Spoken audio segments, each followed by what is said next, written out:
Vous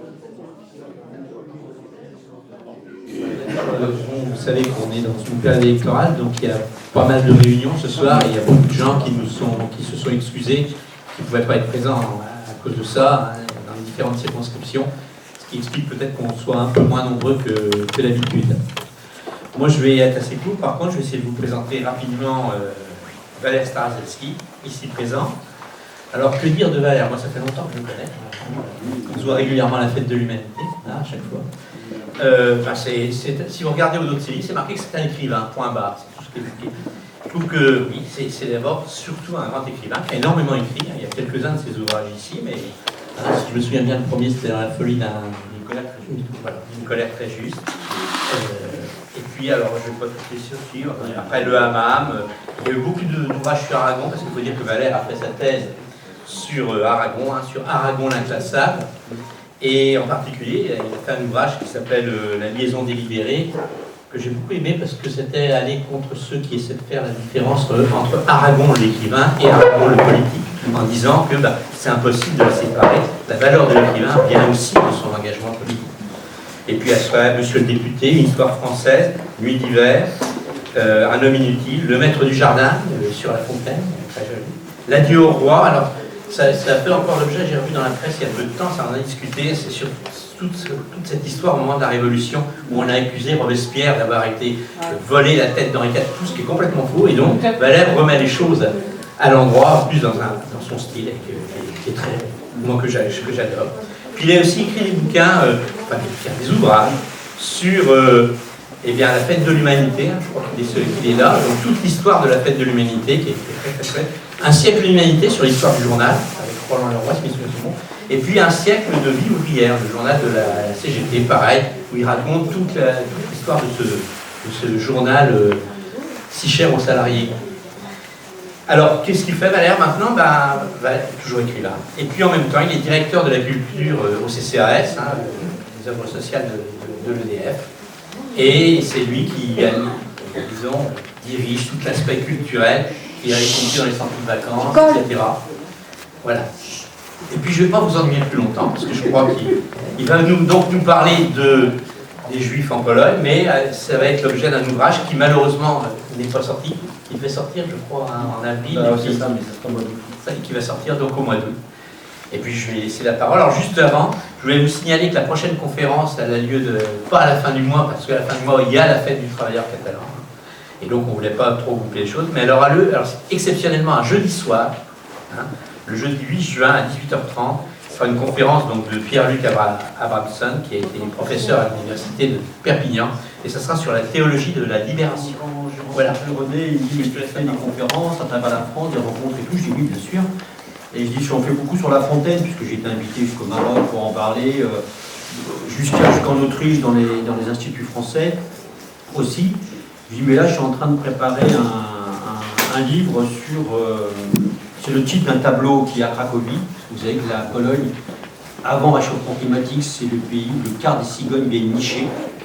Donc c'est vraiment le pays des cigognes. Et je suis tombé sur un tableau qui est reproduit, d'ailleurs, je fais reproduire, qui s'appelle Le Parlement des cigognes. Et en fin de compte, j'étais en train de travailler sur un autre roman qui s'attache à l'idée, qui s'attache en fait à l'histoire de France, parce que je fais partie de ces gens engagés à gauche qui considèrent que la nation n'est pas quelque chose du tout de dépassé, qu'une nation, bien sûr, civique, ethnique, et qu'on s'est fait en quelque sorte piquer le drapeau par la droite extrême, et qu'il faut occuper ce terrain-là aussi. Donc, c'est un roman sur les 25 ans avant la Révolution française, qui raconte exactement ce qui s'est passé avec des invariants. Il y a ceux qui sont pour le marché et ceux qui sont pour l'État, les peuples. On voit un Louis XVI qui effectivement n'est pas un gros idiot, il parle 5 langues. Il fait une lettre aux Français en 88 qui est parfaite, mais simplement les parlements ont déjà commencé à idéologiquement politiquement tenir les choses, et ils vont pouvoir, la grande bourgeoisie, s'imposer. L'adieu au roi, s'il y a un coup de colère, Laurent Deutsch qui se répand sur les télévisions publiques pour dire que Robespierre est à l'intérieur de la cathédrale, à la basilique Saint-Denis, et qui vient, quand on déterre les rois, qui vient couper un morceau de la barbe de la momie d'Henri IV, c'est absolument faux, c'est un soldat qui fait ça, Robespierre n'y est pour rien. D'ailleurs là, j'ai été encore interviewé sur l'adieu au roi, qui m'a valu des papiers dithyrambiques dans Famille chrétienne, en disant Staroselski, athée communiste, rétablit la vérité sur... voilà. Parce que bon, ça fait partie de notre histoire, hein. C'est comme ça, c'est comme la flèche de Saint-Denis qu'on est en train de reconstruire avec... c'est là que sont enterrés tous les rois de France, sauf quelques-uns. Et donc, Laurent Deutsch a le droit d'être royaliste, M. Buisson a le droit d'écrire ses textes, mais n'a quand même pas le droit de se livrer à des malversations historiques. Donc je fais tout ce travail, comme sur Jean de La Fontaine aussi. C'est vrai que Goethe dit par exemple que peu importe qu'on envoie des innocents en prison, il faut que la loi soit respectée. Bah, en France, c'est pas un truc qui est très possible. Et La Fontaine le montre, selon vous, sur la puissance de Misérable, les jugements de cour vous rendront blancs ou noirs. Une nation, ça existe. Et une nation, je veux dire, ça ne cesse pas aux mains d'un camp politique. Il faut vraiment la restituer aux gens qui la portent. Donc je suis en train d'écrire un roman qui part de l'histoire de la cathédrale de Meaux, et sur une idée très simple, qui est celle d'un philosophe, Franz Oppenheimer, qui était repris par Ratzinger, l'ancien pape, qui était un mauvais pape, mais qui était un grand intellectuel, un grand théologien, qui disait que les démocraties se sont développées dans les pays judéo-chrétiens. Je n'ai pas dit de race blanche, mais judéo-chrétiens. Bon, comme il se trouve que je considère que les évangiles dans lesquels est écrit qu'il y a plus de chances qu'un riche est au paradis qu'un chameau passe par le chat d'une aiguille, et que c'est quelque chose d'assez révolutionnaire. D'ailleurs, en dînant avec Bernard Maris, toute la soirée on a parlé que du Parti communiste, du communisme, parce que lui, Bernard Maris, il a écrit, d'ailleurs, il pense que le communisme, c'est le christianisme remis sur ses pieds. Donc j'essaye d'interroger un peu ça à travers l'histoire de la cathédrale de Meaux et à travers notamment Bossuet. Par exemple, Bossuet, c'était un vrai dirigeant du parti. Parce que non seulement c'était un grand intellectuel, mais il était très aimé de ses paroissiens. Moi, je suis rentré dans la bibliothèque du diocèse, travailler sur les documents. C'était quelqu'un qui faisait pas qu'écrire des oraisons, etc. C'était quelqu'un qui s'occupait vraiment de ses paroissiens, de tous les péchés, etc. Bref. Tout ça pour dire que oui, nous avons une histoire et que la nation, oui, ça existe. Les mondo-palestiniens, s'ils pensent que la nation, ça n'existe pas. Donc peut-être qu'il faut faire un travail de nouveau de transmission de connaissances par rapport à ça. Simplement, sur ces entrefaites, je fais 2 voyages rapides en Pologne, à Varsovie, où bien sûr je cherche le ghetto, je ne trouve pas, parce que d'abord, il reste un morceau de mur.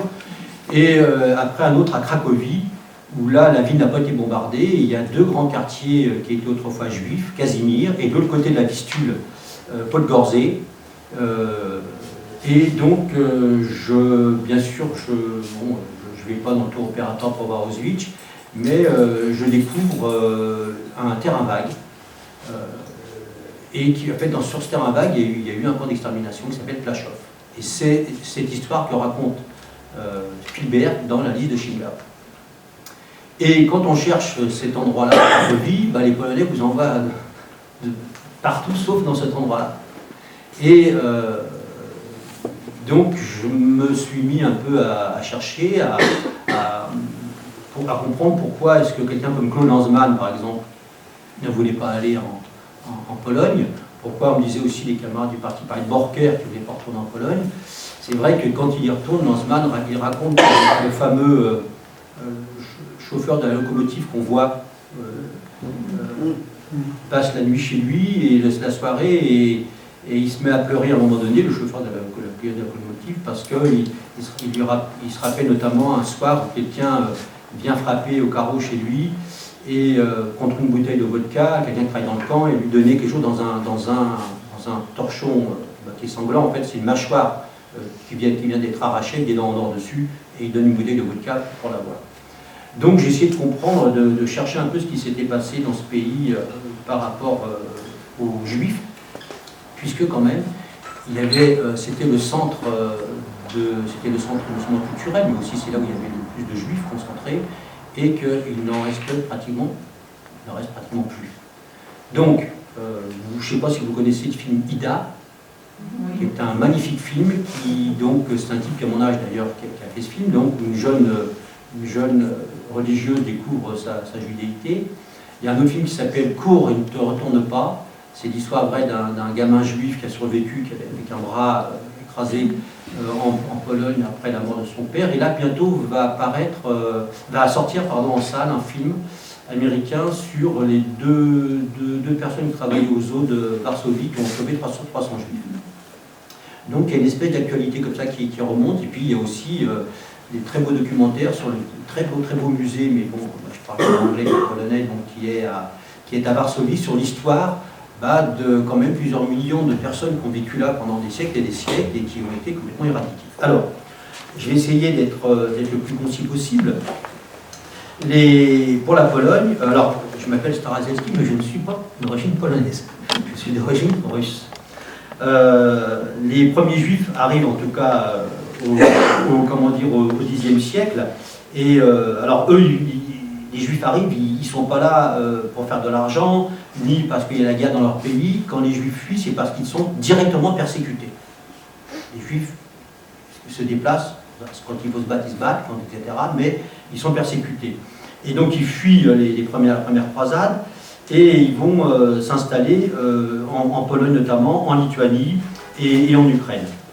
Donc le roi de Pologne à l'époque, Bolesław III, reconnaît l'utilité de cette immigration, surtout pour le développement du commerce, et les Juifs participent à la formation du système économique de la Pologne. Sur les monnaies polonaises de l'époque, on peut trouver des inscriptions et des signes hébraïques. XIIIe siècle, la liberté leur est accordée, et notamment la liberté du culte.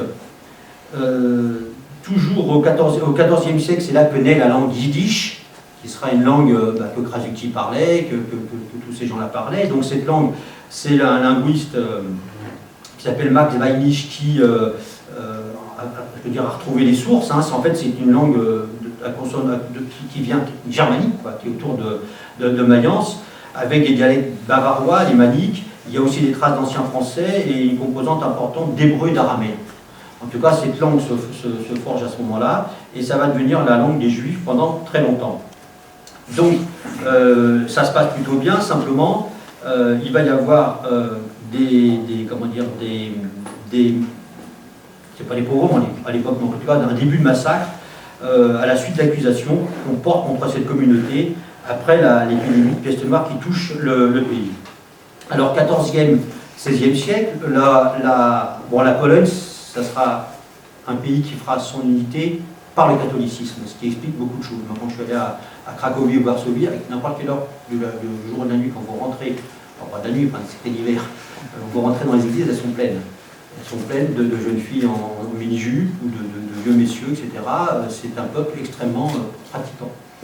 Et donc, là, à un moment donné, la Pologne devient le royaume des deux nations avec la Lituanie. Et des persécutions commencent à voir le jour, avec des moments d'accalmie, etc. Mais n'empêche que, disons, au XVIe siècle, c'est vraiment, la Pologne, c'est un paradis pour les Juifs. Donc, au moment où ils sont expulsés d'Espagne en 1492, mais aussi d'Autriche, de Bohême, d'Allemagne, etc., ils viennent se réfugier en Pologne. Et d'ailleurs, ce fameux roi qui s'appelle Casimir, ce qui donnera le nom du quartier de Cracovie, parce qu'on disait qu'il y avait des traits juives, et que le Casimir, le grand quartier juif de Cracovie, vient de son nom.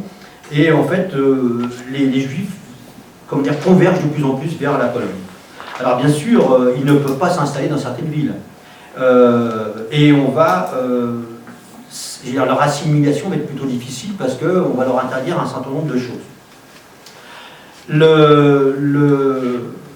La partition de la Pologne plus tard, en 1795, vous savez, il y a des Polonais, en fait, c'est même eux qui veulent cette partition entre l'Autriche-Hongrie, la Prusse et la Russie. Et ça va durer quand même très très longtemps. Là, les choses se compliquent un peu pour les Juifs. Les privilèges sont révoqués, et quand même, sachant qu'entre le XVIe et le XVIIIe siècle, plus de la moitié de la population juive mondiale vit en Pologne.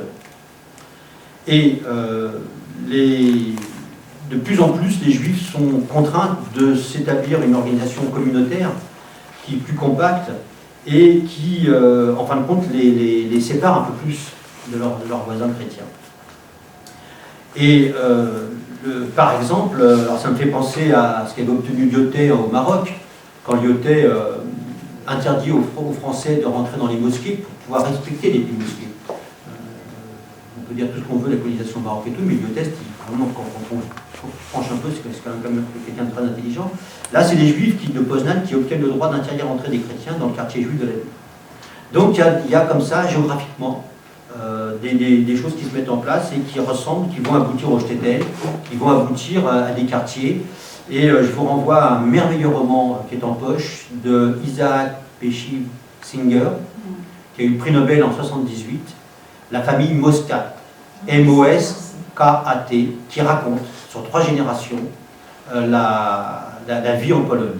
Et à un moment donné, on voit le héros principal, d'abord le patriarche, qui est dans Varsovie, et tout à coup, il tourne dans un quartier juif, et donc il y a des descriptions merveilleuses de ce qu'ils vendent, etc., les riches, les pauvres, etc. Et il dit, nous sommes en Israël. Donc, la Pologne, c'est pas de tourpeau, hein, son histoire. Hein. Il y a des Cosaques, les Ukrainiens qui s'y attaquent. Alors, c'est Domenico Losurdo, ce philosophe historien italien, qui vient de sortir un excellent bouquin sur l'histoire de la lutte des classes, chez Delga, qui est un type qui a écrit aussi Fuir l'histoire, qui d'ailleurs en fait intervient très souvent. Je l'ai fait inviter à la Fondation Gabriel Péry et à la fête de l'UMA, donc il est traduit dans toutes les langues, il a écrit une contre-histoire du libéralisme, il est communiste, il entend le rester, et il dit que le communisme, on ne peut pas du tout le ramener à une tragédie sanglante. Et lui, il a à peu près deux définitions du communisme. Il dit que, il cite Hayek, le philosophe, le libéral américain d'origine hongroise, il dit que s'il n'y avait pas Union soviétique, il n'y aurait jamais eu la déclaration des droits de l'homme de 1948. Et il dit aussi que l'apport principal du communisme au XXe siècle, c'est l'antiracisme. Les bolcheviks ont trahi ceux qui voulaient absolument que la race blanche soit supérieure. Et d'ailleurs, ils s'appuient sur ce que disaient les nazis en disant ce que les Américains ont fait aux Noirs, nous on va le faire aux Juifs. Donc, ce fameux Losurdo dit, dans un bouquin, je ne sais plus lequel est-ce, qu'il revient sur l'épisode des Khmers rouges. Et il dit on ne peut pas comprendre ce qui s'est passé avec les Khmers rouges si on ne comprend pas que pendant entre 5, je ne sais plus combien d'années, le pays était bombardé systématiquement et qu'il y a eu un état de guerre extrêmement, il y a eu une violence presque institutionnalisée. La Pologne, c'est la même chose à l'époque. Il y a des guerres perpétuelles, ce qui fait qu'à un moment donné, la Pologne, au XVIIe siècle, va perdre pratiquement 40% de sa population, de par la guerre, hein, du fait de la guerre. Donc, dans ce pays se développe ce qu'on appelle le judaïsme, et c'est là d'ailleurs que va officier un Israël Ben Eliezer qui va créer le hassidisme, d'où naîtront tous ceux qui enquiquinent d'ailleurs les progressistes en Israël aujourd'hui, hein, les Lubavitch, etc., puisque c'est eux qui bloquent quand même la société, ces extrémistes religieux aujourd'hui en Israël. Donc c'est là que ça naît. Donc l'État prussien, à un moment donné, dit bon, ça suffit, les noms des Juifs, Abraham, fils de Moshe, etc., on va germaniser vos noms. Donc c'est l'artiste romantique Ernst Theodor Hoffmann qui est chargé de trouver des noms. Donc ça va devenir Goldberg, Eisenbaum, Tenenbaum, comme Jean Perrat, Rosenblum, etc. C'est des noms. D'ailleurs, en France, on a la même chose. Hein. Alexis Corbière, le bras droit de Jean-Luc Mélenchon, il vient de cette région et ça a été, voilà, il y avait des gens, les noms ont été échangés. Alexis Corbière est un copain, bien que je ne sois pas du tout mélenchoniste. Mais bon, on s'est rencontrés il y a longtemps dans les SES Racisme.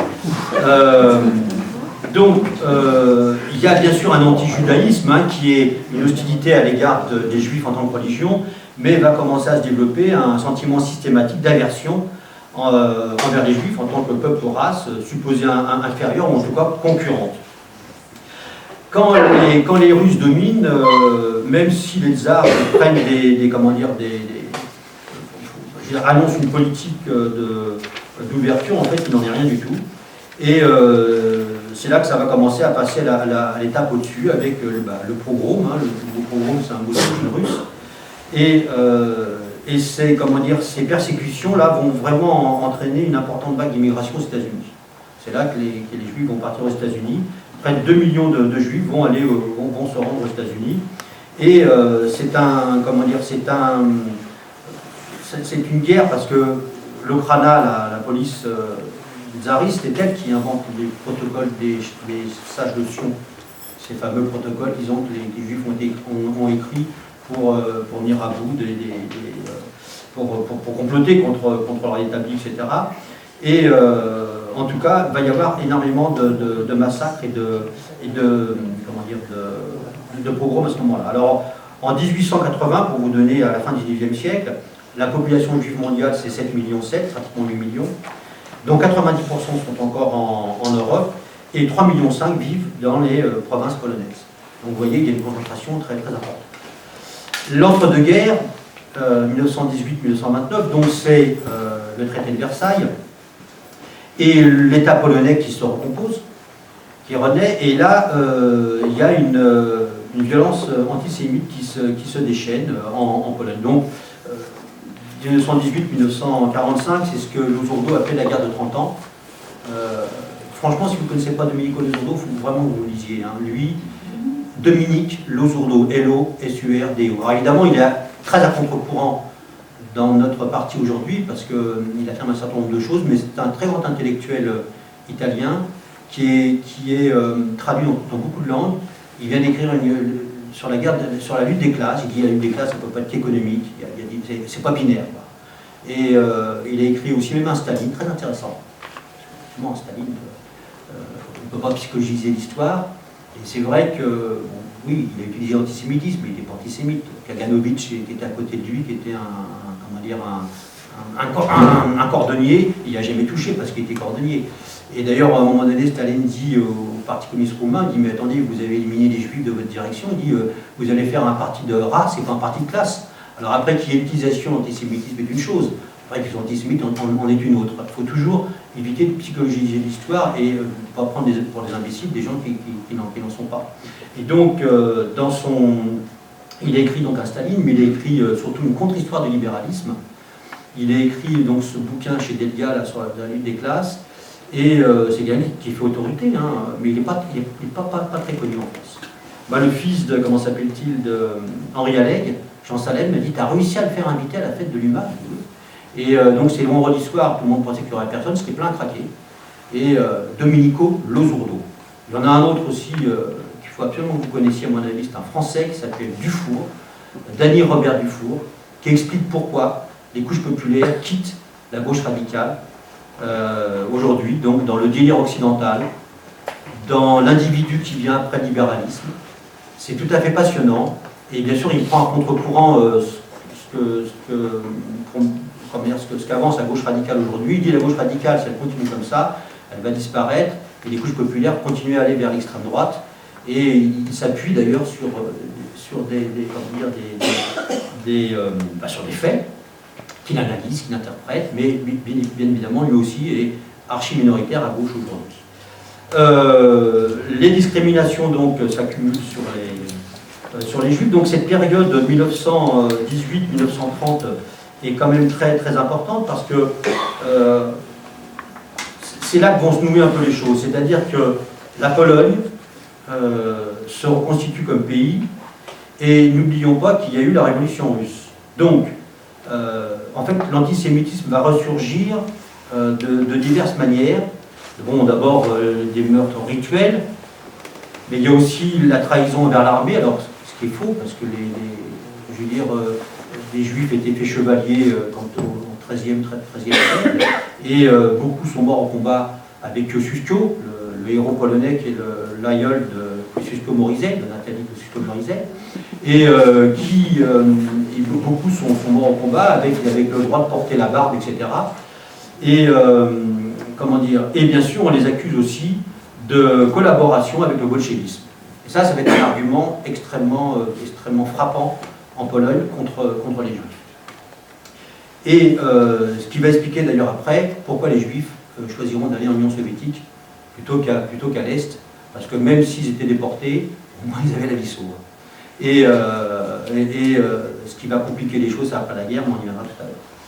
Donc, la constitution polonaise donne des droits, la constitution de Mars donne accorde des droits aux juifs, les mêmes que les autres citoyens, et leur garantit la liberté de culte. Simplement, il va y avoir entre 20 et l'année 20 à 21, il y a pratiquement 1000 pogroms qui éclatent. Donc, ils sont accusés de connivence avec l'ennemi, et comment dire, la retraite de l'armée polonaise et l'avancée de l'armée rouge va provoquer une véritable psychose d'un complot judéo-bolchevique. Il commence à se poser maintenant la question de leur expulsion. Alors bon, ils ne travaillent pas le samedi, mais donc on interdit de travailler le samedi et le dimanche. Donc comme ils sont artisans, commerçants, c'est un petit peu embêtant pour eux. Il y a l'histoire des cadavres dans les universités, puisqu'ils veulent qu'il y ait autant de cadavres qu'il y a d'étudiants juifs. Bon, dans la religion, ils ne veulent pas qu'on touche aux cadavres. Donc il y a des bagarres qui éclatent, et il y a même des morts, etc. Donc il y a toute une... je suis obligé de passer très vite là-dessus, hein, mais il y a toute une... comment dire... politique antisémite qui est très forte. Alors, les Polonais vont se diviser, comme le montre très bien le roman de Schlesinger. Hein. Il y a ceux qui vont vouloir aller en Palestine, il y a ceux qui vont vouloir, qui vont être derrière les bolcheviks, et puis il y a ceux qui s'en foutent, mais qui vont le payer assez cher. En tout cas, c'est là que va certainement se définir ce qui fait, ce que je pense, une caractéristique du peuple juif aujourd'hui, parce que quand même, Israël, qu'on le veuille ou qu'on ne le veuille pas, c'est quand même un pays qui défie le monde. Qui défie le monde, encore aujourd'hui. Ça ne veut pas dire qu'il faut approuver sa politique, mais cet État a réussi à s'imposer, etc.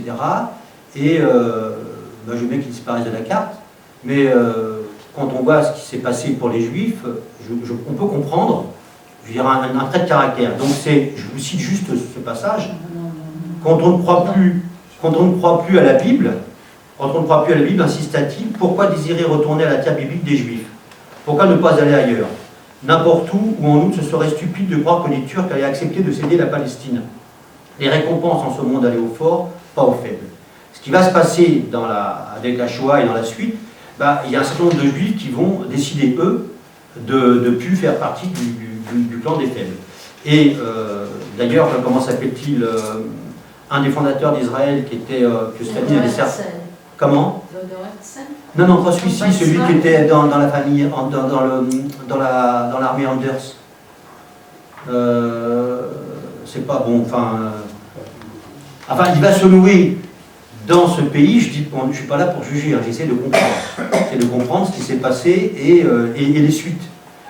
Donc en fait, dans la suite, donc, il y a des nombreux pogroms, il y a des protestations internationales, même les Juifs de Londres font une journée de grève en signe de protestation, et les Français qui sont en rapport très, très étroit avec la Pologne, en fait, vont soutenir le gouvernement polonais. Ils vont dire, bon oui, vont dire sa version, oui, il y a des pogroms, etc., mais il ne s'agit que d'un excès de caractère local provoqué soit par la cherté de la vie, soit par des meneurs communistes, et qui n'ont en aucun cas revêtu le caractère de persécution. Donc, au même moment, il y a ce qu'appelle Raphaël Delpar dans un bouquin Le Congrès de la honte, au moment où les nazis commencent à prendre, je veux dire, à s'avancer, il y a des fermetures de frontières. Donc le Royaume-Uni en 1930 ferme ses frontières, ferme les frontières de la Palestine, on interdit l'immigration juive aussi dans 500 d'autres pays, et il y a une pression en fait très très importante, enfin il y a une pression très forte sur la Pologne. Et tout ça, ça va aboutir en fait à une idée qui va germer dans la tête du gouvernement français et du gouvernement polonais, c'est ce qu'on appelle le projet Madagascar. Et le projet Madagascar, c'est en fait une proposition de colonisation juive, c'est-à-dire de déporter tous les juifs de Pologne à Madagascar. Alors ça va avoir quand même des répercussions par la suite, comme vous allez voir.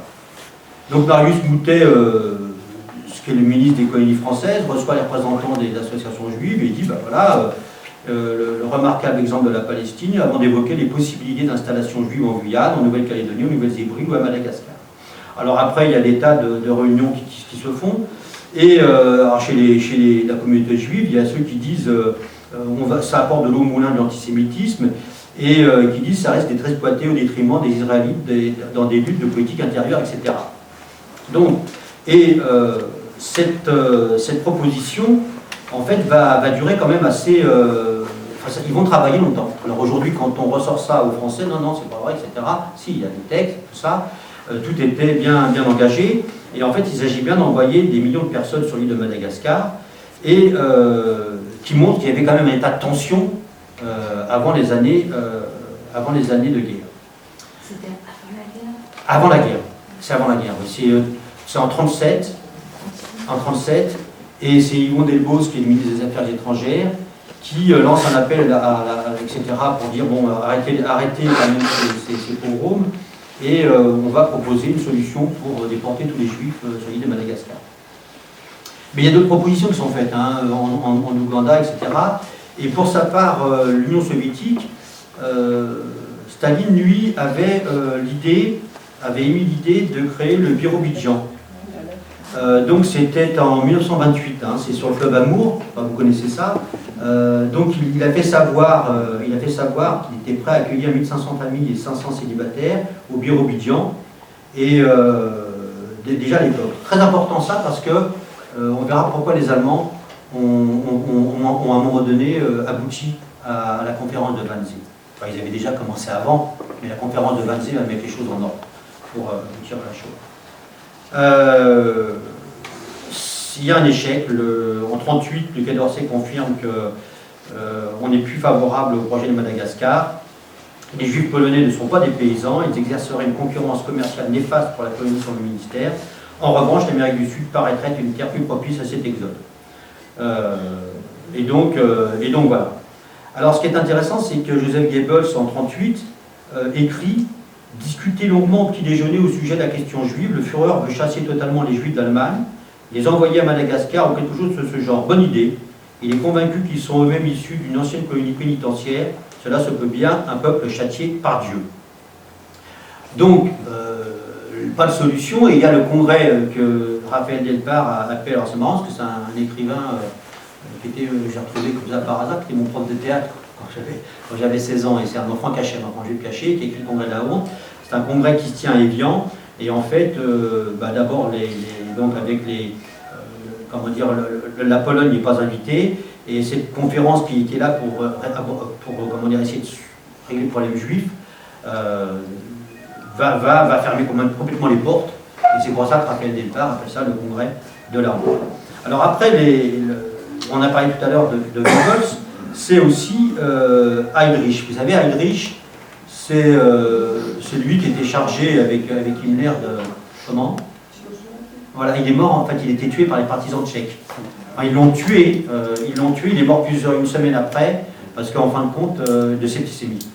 Et il pensait, lui continuait à travailler, etc. Il pensait qu'il... Voilà. Et donc, c'est le fameux Adolf Eichmann, dont il y a le procès qui est couvert par la presse entière, mais notamment par, comment s'appelle-t-elle, par Hannah Arendt. D'ailleurs, je vous invite à lire le bouquin de Fay qui dit, parce que pour Hannah Arendt, elle était quand même très influencée par son maître, et évidemment, comment Heidegger, oui. Et parce qu'elle écrit d'ailleurs, parce que Le Zourdo bataille avec elle sur la Révolution française et la Révolution américaine. Parce qu'elle dit oui, les êtres humains sont inégaux. Pour elle, les êtres humains sont inégaux, c'est écrit noir sur blanc, et pas le démontre très bien. Donc en fait, elle a plutôt une tendance, y compris à charger les Juifs pendant la guerre de ce qui leur est arrivé. Et je vous demande d'aller au texte, hein. Je vous demande d'aller au texte, Fay le démontre très bien. D'ailleurs, quand il est passé à la bibliothèque Médicis, il n'y avait pas un en face pour pouvoir réfuter ce qu'il a. Ce qui est marrant, parce que son père, à lui, Jean-Pierre, était un heideggerien convaincu. Donc Eichmann écrit « Veuillez réunir sans tarder les éléments d'un mémorandum qui va montrer clairement que sur sa base actuelle des migrations, la question juive ne peut pas être résolue et que nous devons commencer à envisager une solution internationale comme ils sont négociés déjà entre la Pologne et la France. » Autre témoignage de Himmler, Aussi cruel et tragique que puisse être chaque cas individuel. Voilà, j'espère effacer le concept même de juif grâce à une possible immigration en masse vers une colonie en Afrique ou ailleurs. Aussi cruel et tragique que puisse être chaque cas individuel, cette méthode est encore plus douce et la meilleure si l'on rejette la méthode bolchevique d'extermination physique d'un peuple, parce qu'on est intimement convaincu qu'elle est non germanique et impossible. Le plan Madagascar donc sera complètement abandonné. Simplement, la suite pour les Juifs, c'est le plan mis au point par Göring et Himmler, qui mettent au point le plan Heydrich, le fameux Heydrich, qui doit permettre l'établissement d'un nouveau territoire au sein de l'Union soviétique, une fois la guerre remportée contre cette dernière. En fait, ce qui va se passer, c'est qu'évidemment, ni la Madagascar, ni l'Union soviétique ne pourront être un endroit où on pourra envoyer les Juifs, et en fait, on peut parler de prodrome de la Shoah avec ce plan Madagascar, en tout cas, cette négociation. Alors, je vais un peu vite, je vais à coup de cercle, on pourra après répondre. La guerre et la Shoah. Je ne vais pas m'étendre sur la Shoah parce que ce n'est pas mon propos, parce qu'en fait, moi, dans ce bouquin, je traite des gens qui ont échappé au camp. Je traite des gens qui, comme Roman Polanski, étaient dans les ghettos, des gens qui étaient dans les trains et qui ont réussi à s'échapper des trains, et des gens qui ont vécu dans les bois, ou qui ont vécu tout au long des 3-4 années, moins, en Pologne. Donc, c'est le pacte germano-soviétique. Les armées nazies et soviétiques se partagent le territoire. Et d'ailleurs, les citoyens polonais d'origine juive prennent part au combat contre les Allemands. D'ailleurs, à Katyn, il y en aura quelques centaines qui seront aussi exécutés par les soviétiques. Staline dira on a fait une grosse bêtise, mais en fin de compte, il ne voulait pas laisser les armes à des gens qui pourraient se retourner contre eux, donc c'est un fait de guerre, c'est comme ça. Et en tout cas, 300 000 juifs franchissent la ligne de démarcation, et en 1941, quand les Allemands envahissent l'Union soviétique, 300 000 franchissent les démarcations pour s'installer du côté soviétique ou en Galicie orientale. Donc, quand les soviétiques occupent le territoire polonais, il y a bien sûr cette révolution russe qui affirme que les Juifs ont des droits, etc. J'ai retrouvé ce journal d'un petit Wikosz Rudajiewski qui est exécuté en 1943 et qui dit, donc c'est un jeune pionnier communiste de Pologne, et il dit, il voit un soldat de l'armée rouge qui va partir, et il dit, il ne va pas disparaître avec le soleil, il sera peut-être tué, mais l'étoile sur sa casquette s'est levée pour demeurer à jamais. Donc, les Juifs sont très très impressionnés, très, marqués par l'expérience soviétique, par l'expérience bolchevique. C'est Menahem Begin qui était dans l'armée que Staline a laissé repartir. C'est un des fondateurs de l'Irgun. Donc, les soviétiques vont récupérer tous ces gens-là. Bien sûr, ils vont les traiter comme ils traitent tout le monde, c'est-à-dire en déportant. Bon, ça, je vous renvoie au livre de Nicolas Werth, qui est le fils d'Alexandre Werth. Et je ne sais pas si vous avez lu ce texte qui est reparu chez Texto, que Khrouchtchev avait fait interdire en Union soviétique, parce qu'il donnait une image de Staline qui était plus proche de la réalité que celle qu'il avait construite dans le rapport. Il est anglais, mais d'origine de Saint-Pétersbourg, et il va couvrir la guerre en Union soviétique. Pendant toute la guerre, il va en faire un livre qui s'appelle la Russie soviétique en guerre. Il est à Leningrad, quand les gens meurent en allant travailler, etc. Il est à Moscou. Il raconte l'entrevue entre Churchill et Staline, qui sont quand même les deux vainqueurs de la Seconde Guerre mondiale. Quand Churchill dit à Staline, votre armée rouge elle est valente, Staline dit non, pas encore, parce que les Russes, c'est pas un peuple belliciste. Et puis bon, Staline ne fait pas l'unanimité, il faudra cette guerre pour que les gens se rangent derrière Staline, y compris les plus anti-staliniens. Et quand vous lisez ce livre qui est paru chez Texto, c'est assez extraordinaire parce qu'il rappelle un certain nombre de choses, y compris que l'Union soviétique se battait vraiment pour la paix, agissait pour la paix. Et ne voulait pas de guerre, mais tout en sachant que les Allemands allaient attaquer. C'est pourquoi ils faisaient défiler des types en haillons devant les Allemands, et c'est pourquoi il démontait les usines et les emmenait derrière très très loin. Et donc, il a un fils qui a participé au livre noir du communisme, simplement il s'est élevé contre Courtois, en disant qu'on ne pouvait pas ramener l'Union soviétique à quelque chose de criminogène. Et d'ailleurs, j'avais fait venir sur Staline dans un débat avec Lozourdo. C'était vraiment intéressant, justement sur le fameux antisémitisme de Staline. Nicolas Vert dit bah oui, c'est pas antisémite ou pas. Et c'était assez intéressant parce que, en fait, Vert est quelqu'un qui parle russe couramment, hein, et qui a écrit sur. D'ailleurs, il vient de chez Que sais-je. On a un site, j'ai un site avec un copain qui s'appelle La Faute à l'Héros. J'ai critiqué j'ai fait une critique du bouquin du Que sais-je, qui est vraiment très bien fait par Nicolas Vert. Et Nicolas Vert raconte, raconte y compris les déportations. Les déportations, c'est pour se débarrasser de la vie des villes. Alors ça, c'est la plus grosse erreur qu'ils ont fait, parce qu'ils mettaient les paysans avec en qui ils n'avaient aucune confiance. Hein. Donc ça, c'était une décision politique. En fait, ils ont essayé d'appliquer ce qu'ils avaient lu pour la Révolution française de manière, en tout cas, ça n'a fait de manière très brutale et bon, pas très intelligente de mon point de vue. Et en fait, ils embarquaient des gens, et c'est d'ailleurs quand ils sont retrouvés sur l'île cannibale, dans le bouquin que écrit Nicolas Vert, c'est quand ils ont commencé à se bouffer entre eux, que les autorités soviétiques ont dit bon, il faut mettre un peu d'ordre là-dedans, qu'ils ont installé le goulag. En disant voilà, il faut quand même mettre de l'ordre là-dedans, il faut mettre des bibliothèques, des machins, etc. Enfin, bon, je vous renvoie au bouquin de Nicolas Vert, qui sont passionnants, et c'est un type profondément honnête, qui est bien sûr pas du tout pro-soviétique, mais profondément honnête. Donc, ils enverront ces juifs aussi là-bas, mais au moins, ils ont plus ou moins la vie sauve, parce que de toute façon, ils seront dans l'armée rouge par la suite.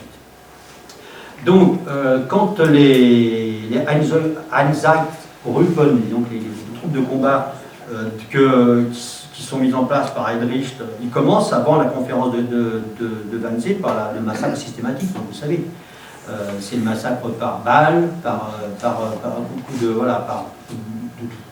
Et donc Heydrich dit, voilà, du côté des religieux allemands, ça regarde un peu, etc., et du côté de certains, et lui, il répond, même des généraux de la Wehrmacht, il leur dit, nous voulons bien protéger les petites gens, dit Heydrich, mais les aristocrates, les curtons et les juifs doivent être supprimés. Donc, il y a un gouvernement qui est mis en place en Pologne, c'est un gouverneur, c'est Hans Frank, qui dit, écoutez, moi je veux bien commencer par mettre un peu ça en place, quoi. Hein, quand Hitler dit naturellement les vastes zones doivent être pacifiées au plus vite, la meilleure manière d'atteindre ce résultat est d'abattre quiconque ose nous regarder de travers. Il y a la méthode d'assassinat par fusillade qui va s'avérer extrêmement... il ne faut pas massacrer des millions comme ils le veulent. Et puis aussi des problèmes psychologiques dans les troupes allemandes. La conférence de Wannsee, c'est 42, donc là, les choses sont mises au point et c'est Heydrich qui la dirige. Et on a tout ça par les carnets d'Eichmann. Donc au cours de la solution finale, les juifs de l'Est, c'est Heydrich qui parle, devront être mobilisés pour le travail avec l'encadrement voulu. En grande colonne de travailleurs séparés par sexe, les juifs aptes au travail seront amenés à construire des routes dans ces territoires, ce qui sans doute permettra une diminution naturelle substantielle de leur nombre. Pour finir, il faudra appliquer un traitement approprié à la totalité de ceux qui resteront, car il s'agira évidemment des éléments les plus résistants, puisque issus d'une sélection naturelle, et qui seraient susceptibles d'être le germe d'une nouvelle souche juive, pour peu qu'on les laisse en liberté. Aucun des participants n'a pas pu comprendre. Simplement, aujourd'hui, les négationnistes s'appuient là-dessus en disant, vous voyez bien, ils n'ont pas appelé au meurtre des juifs, etc. Alors, Hans Frank, le gouverneur général pour la Pologne, il est établi à Cracovie, qui est l'ancienne capitale des rois, et lui, il dit, le gouvernement général serait heureux de voir commencer sur son territoire la solution finale de cette question. Là, en effet, le problème des transports ne présente pas de difficultés excessives, et le déroulement de l'opération ne serait pas gêné par des considérations de main-d'œuvre. Il faut éliminer le plus vite possible les juifs de cette région. Le juif, en tant qu'agent de contagion, il représente un danger particulier, et la continuation de son commerce interlope apporte un élément constant de désordre dans la situation économique du pays. De plus, sur les 2,5 millions de juifs en question, la majorité est inapte au travail. Il faut que l'on résolve le plus vite possible la question juive dans cette région. Et comme le disait Goebbels dans son journal à peu près au même moment, il reste encore 11 millions de juifs en Europe, ils devront ultérieurement être concentrés dans un premier temps à l'Est, on pourra éventuellement leur attribuer une île après la guerre, comme Madagascar. Ils sont toujours restés sur cette idée aussi. Donc, c'est le temps des ghettos, qui existaient déjà, parce que bon, il y avait des quartiers, etc. Et c'est le temps après de l'extermination. Alors le ghetto de Varsovie, quand les plus jeunes adultes du ghetto de Varsovie se révoltent et tentent de s'opposer aux Allemands, ils disent voilà, le peuple juif déclare la guerre au Reich allemand, donc ça rejoint ce que je disais tout à l'heure dans la mentalité. Il se rapproche de la résistance polonaise qui va leur refuser tout simplement les armes, en disant non, surtout pas vous donner d'armes, c'est pas la peine, et donc ils mourront avec ce qu'ils ont. C'est aussi au moment où quand les Allemands, quand l'armée allemande rentre dans le ghetto de Varsovie pour l'éradiquer, c'est les Polonais qui sortent de la messe et qui applaudissent aux exactions comme commettent les Allemands directement dans le ghetto. Alors, évidemment, je renvoie à l'état d'ouvrage quand écrit là-dessus, sur l'extermination, parce que ça a quand même commencé avant les camps, c'était pas en circuit fermé, c'était devant beaucoup de gens. Simplement, sur le ghetto de Varsovie, par exemple, 300 000 personnes vont être déportées jusqu'à Treblinka. Et les déportations des 300 000 personnes vont être organisées par 50 soldats SS, 200 soldats d'Lituanie et 200 Ukrainiens, qui mettront à la patte. Très souvent, les Lituaniens, les Ukrainiens, c'est les pires. D'ailleurs, quand j'ai lu le bouquin de Bernard-Henri Lévy, la tentation de Ninive, où il absout pratiquement les Ukrainiens, moi, dans le bouquin, je raconte qu'un paysan raconte que la veille, ils ont tué les femmes, une balle dans la nuque, ils ont pris les enfants, ils les ont embrochés, ils ont jetés comme ça, et après les hommes, recouverts de terre. Et le lendemain, le paysan entend « Maman, ouvre-moi la porte, j'étouffe ». Et la mère répond « Petit, je meurs, je ne peux rien ». Et ceux qui font ça, c'est les Ukrainiens et c'est les Lituaniens qui sont des grands spécialistes en la matière, ce qu'ils appelaient les Noirs, parce qu'ils avaient un uniforme noir. Donc, peut-être sur le... Vous savez que sur les 6 millions de Juifs tués pendant la guerre, pratiquement 3 millions en Pologne, il en est resté quelques milliers, quoi.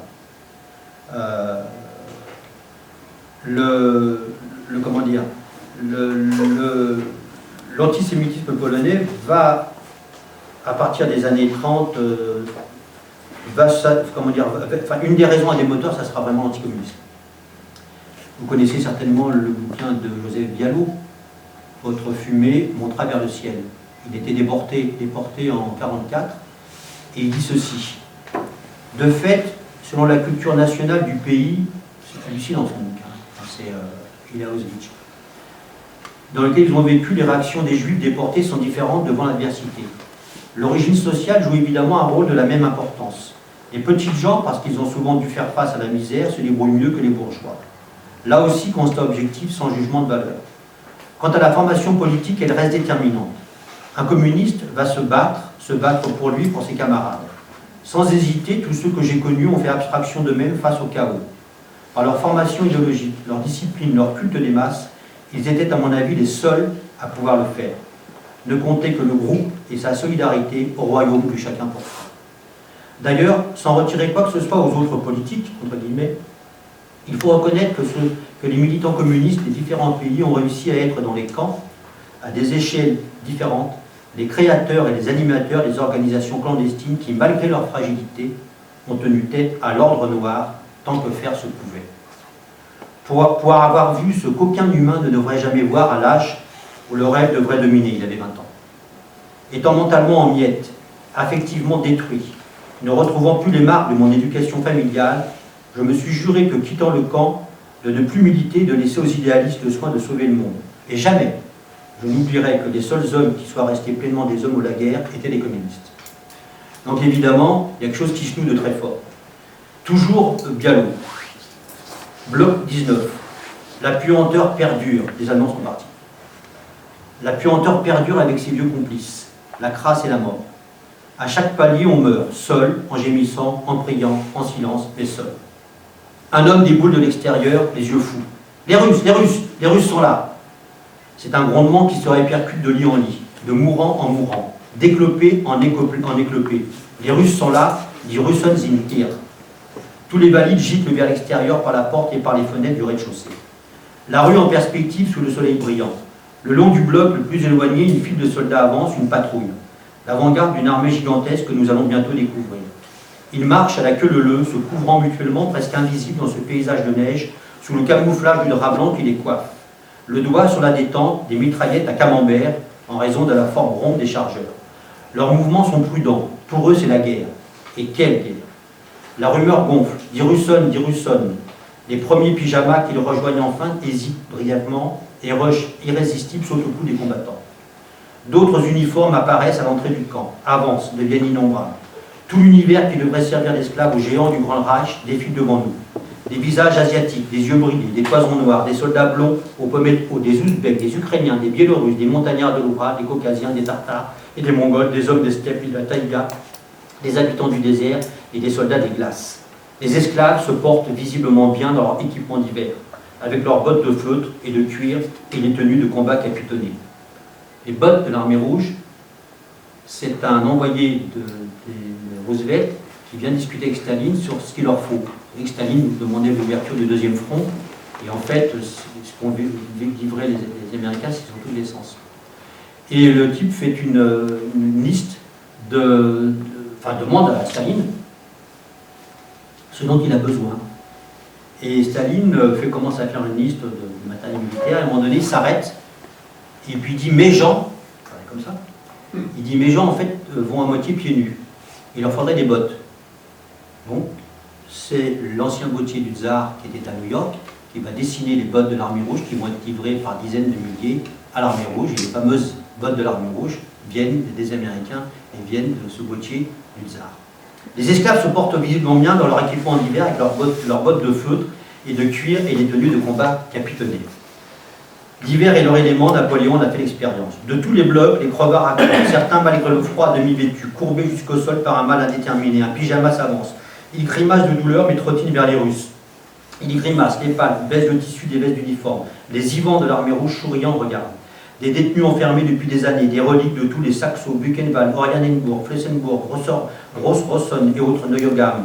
Des êtres qui ne savaient plus pleurer éclatent en sanglots, une rumeur incompréhensible faite de mots allemands, français, magyars, flamands, polonais, un jargon fou, un chant d'une mélopée sans musique dont personne ne connaît les paroles, court entre les hommes. Le matin du 27 janvier, j'ai vu des morts redevenir vivants, ou du moins en apparence, ils se parlaient. Il y a un temps pour aimer, un temps pour haïr, un temps pour vivre et un temps pour mourir.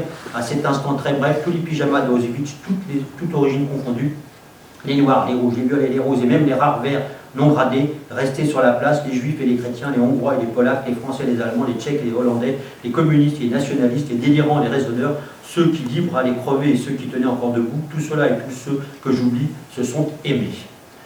Tout ça pour vous rappeler que quand on a fait un sondage en France, 44% des Français disaient, non, en 44, pardon, plus de 60% des Français disaient que c'était l'armée rouge qui avait gagné la Seconde Guerre mondiale. Je vous rappelle aussi ce chiffre que 80% de l'armée allemande était détruite par l'armée rouge. Dans Alexandre Werth, quand il raconte l'entrée des troupes soviétiques en Allemagne, il dit que c'est une défaite de Staline. Parce que quand les troupes soviétiques entrent en Allemagne, ils en ont tellement vu chez eux qu'ils avancent plus, mais ils massacrent tout ce qu'il y a. Les enfants. Et il faut toute l'énergie des commissaires politiques, etc., pour remettre les types au combat et pour qu'ils avancent. Parce qu'évidemment, ce qu'ils avaient, voilà, c'est pour ça aussi que, comment dire, il y a des choses qu'on ne peut pas oublier aujourd'hui, y compris chez les politiques. Alors ce fameux Joseph Bialako, là, il est à Cracovie, il est récupéré par des Russes, il est dans une espèce de prison. Et puis il comprend qu'il n'a plus le droit de sortir, et les soldats soviétiques disent non. Alors lui il dit bon, moi j'ai pas envie de rester là, et puis j'ai pas envie de rejoindre en Sibérie. Donc il arrive à s'échapper et il repart par la Biélorussie, etc. Alors là, c'est le dernier extrait. Halte à Jemrinka, un quai de bois, des voies ferrées, 2 baraques en fait de gare et le néant. La guerre est passée par ici, donc ils sont en territoire soviétique, mais il s'est échappé, il va revenir en France après. Des heures durant, nous stationnons là, escapade sur le quai, la foule grouille autour de nous. On dirait un marché avec ses hommes et ses femmes avides d'acheter tout ce qui se vend. Mais nous n'avons rien. Quelques pyjamas changent de main contre un peu de nourriture ou d'alcool. Un homme semble assurer l'ordre sur le quai. C'est un garçon très jeune, en uniforme de l'armée rouge. Sa roubachka est constellée de décorations.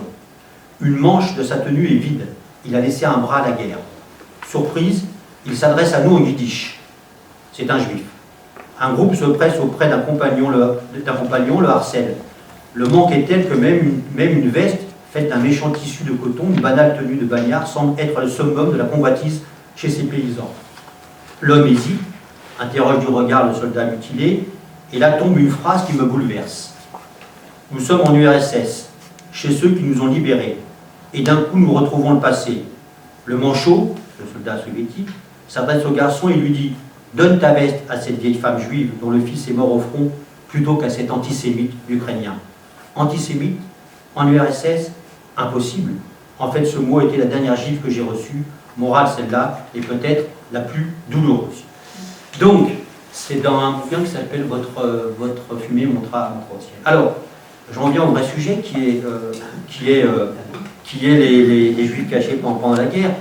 Alors, il y en avait 300 000, il en est resté à peu près 25 000 à la suite de la guerre. Donc, quand après la guerre, il y a eu un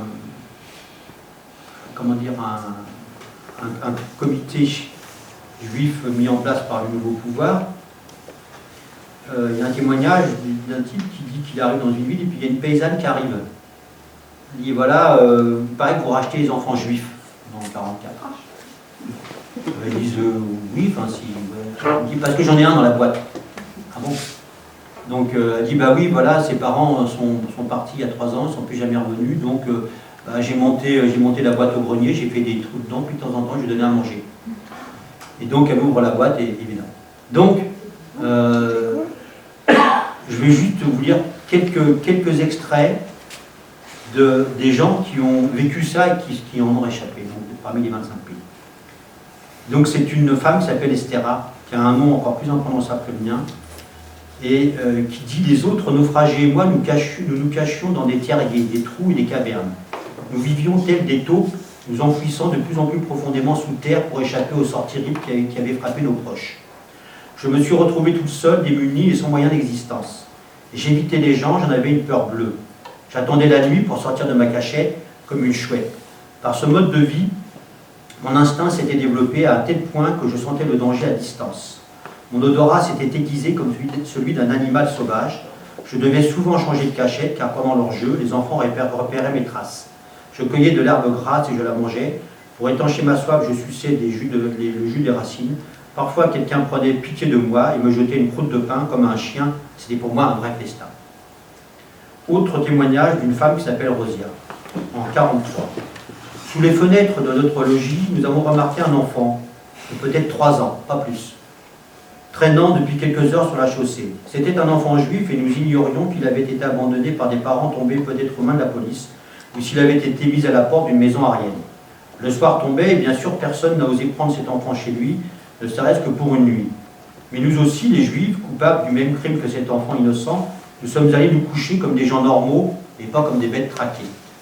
Cette image pitoyable m'a cependant profondément marqué et m'a empêché de fermer l'œil pendant la majeure partie de la nuit. Sur le matin, alors que j'arrivais enfin à m'endormir, j'ai fait un cauchemar à la fois terrible et pour moi très éloquent. J'étais dans le ghetto pendant l'action de liquidation finale. J'étais en sécurité, mais toute ma famille venait d'être massacrée pendant l'opération. On ne les emporta cependant pas tout de suite, on leur permit de revenir à la maison. Ils me racontèrent qu'ils avaient chacun reçu une balle dans le cœur, mais que la mort ne surviendrait que quelques jours plus tard. J'étais muette d'horreur, je les voyais pourtant bien vivants là devant moi, et je ne pouvais croire à leur histoire de balle dans le cœur. Vous faites probablement des illusions. Ça doit être une hallucination, marmonnai-je d'une voix blanche. Mais non, c'est bien réel, répondirent-ils. Maman était allongée dans son lit, tous les autres étaient assis autour. Je me tenais sur le côté et je les suppliais en larmes de me pardonner d'être toujours vivante. Mais ils ne me répondaient pas. Mes sœurs échangeaient des regards et dans leurs yeux, au lieu de pardon, c'est du reproche que je lisais. Je fus prise de sanglots spasmodiques et je me réveillais. Le lendemain, j'ai demandé ce qui était advenu du malheureux enfant. Une âme miséricordieuse l'a signalé au poste, la Gestapo est venue le chercher, le petit a partagé le sort de son peuple. Encore ce qui se passe avec les Polonais, sur 22 000 justes des nations désignées par Israël, en fait, les Polonais sont les plus nombreux. Ils étaient 6 000. 6 000 sur 22 000. D'ailleurs, le film qui va sortir sur le zoo de Varsovie, ce sont des justes. Et des gens ont survécu grâce aux justes. Mais simplement, là, ce témoignage donne bien ce qui se passait, à mon avis. Quand je vis ces vêtements usés, donc c'est Oscar Pincus qui rencontre un paysan, quand je vis qu'il est en train de chercher à se cacher, ses chaussures trouées, il devint clair pour moi que c'était sa grande misère qui l'avait poussé à passer un accord commercial aussi risqué. Un accord commercial avec lui de Juif. C'était un homme tiraillé, enfin avec sa famille, c'est un homme tiraillé entre deux monstres, la mort et la misère. D'un côté, il y avait ces Juifs qui lui voudraient peut-être un jour d'avoir la tête fracassée par une balle allemande. De l'autre, il y avait les enfants affamés qui dormaient dans la pièce. Il y avait ses enfants affamés qui dormaient dans la pièce voisine. Quand un Polonais donnait un verre d'eau à un Juif, il était immédiatement exécuté. Finalement, il lança capota albo caput. J'aurai votre capote ou je serai caput. Ou bien il deviendrait riche, ou bien il mourrait en ayant la capote. En une simple phrase, il avait exprimé tout ce qu'on pouvait dire. Sa phrase contenait à la fois sa décision et tout l'essence de la transaction. C'était la misère qu'il avait emportée dans sa victoire écrasante, elle se moquait de la mort. Le paysan nous posa encore une condition. Après la guerre, nous devions lui donner tous nos draps de lit, nous lui promîmes de lui donner tout ce que nous avions. Comment dire, encore un témoignage. C'est Sroul, un rescapé de la Pologne occupée. Lui s'en est sorti, enfin, ceux qui parlent aussi d'ailleurs. Et donc il avait la trentaine, marié, 2 enfants, et la guerre éclate. Il se retrouve, ils disent les problèmes qui tombent comme les flocons d'hiver. Oui, évidemment. Donc il a réussi à quitter le ghetto et il retrouve refuge dans une campagne lointaine. Et donc il donne de l'argent au fur et à mesure, mais la guerre dure et il n'a plus de fric. Donc un jour il entend discuter de 2 paysans qui l'abritent. De quoi parle-t-il? Ces braves gens, des combats, de l'hiver précoce, des réquisitions allemandes? Non, ils discutent calmement de la mort de Srull. Le juif n'a plus d'argent et ils ne vont pas risquer leur vie car il la risque encore à une jude pour rien. Srull a une idée géniale ce matin-là. Il sort de sa cache, aborde les 2 paysans et leur déclare: je sais que vous voulez me tuer, je vous ai entendu, mais je vous préviens que vous en rendrez compte aux Russes, qui sont maintenant tout proches. Vous ne le savez pas, mais je travaille pour eux, je suis un espion. Et je les ai avertis que j'étais caché dans cette ferme, ils viendront me chercher. S'ils ne me trouvent pas ici vivant, alors ils arriveront et vous serez fusillés tous les 2. Srull est resté planqué chez lui jusqu'à l'arrivée des soviétiques. C'est de lui que je tiens cette petite phrase qui résume à la perfection les tensions entre certains Polacs et leurs concitoyens de la religion mosaïque.